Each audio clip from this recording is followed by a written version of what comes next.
Samantha, and my reading strategy is for vocabulary, and my content area will be social studies.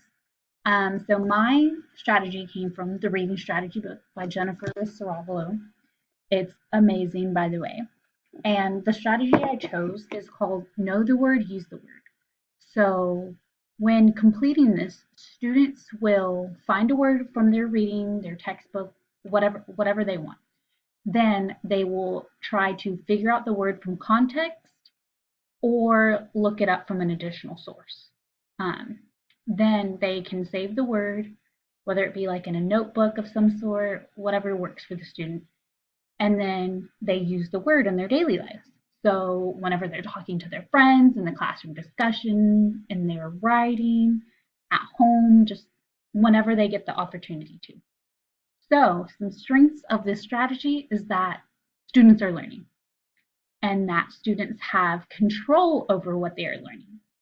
So they're able to choose the words that they want to learn, that they feel that they should know. And I think that's pretty cool, giving students the chance to take over their own learning a little bit, so to speak. So an example is this Thomas Edison book right here.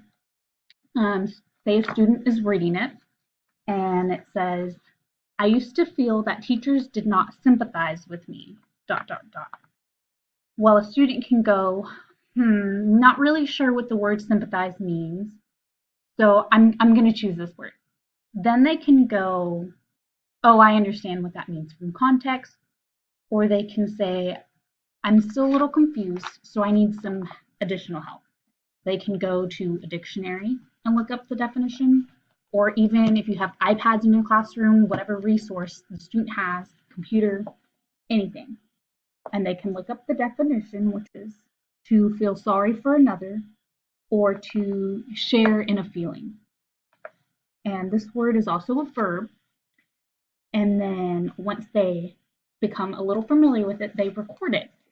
And looking online, I found these really awesome sheets that I really, really like. This one's from Teachers Pay Teachers. It was free. And this one is from Pinterest. I found it studenthandouts.com. And they're both a little different, but I both really enjoyed them. So for this example, I don't know if you can see, it has the word, the part of speech, and then the definition. And if this is put into their strategy notebook or whatever notebook, students can go back and look at this for reference, for whatever they need it for. And then this one's just a little different, like I said. This one actually has this, the students use it in a sentence. So it'll have the word, the definition, and then a sentence. And a sentence could be something like, the volunteers for the Red Cross sympathize with those who suffer greatly.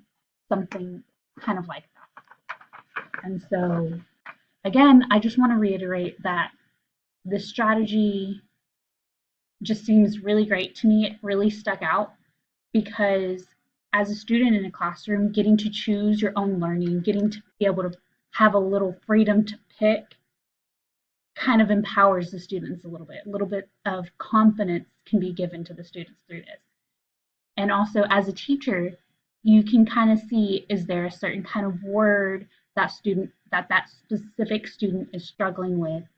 Is there some sort of pattern, or is it just bigger words? Do they need to just practice that? And I just think it's really great. Thank you for watching my video.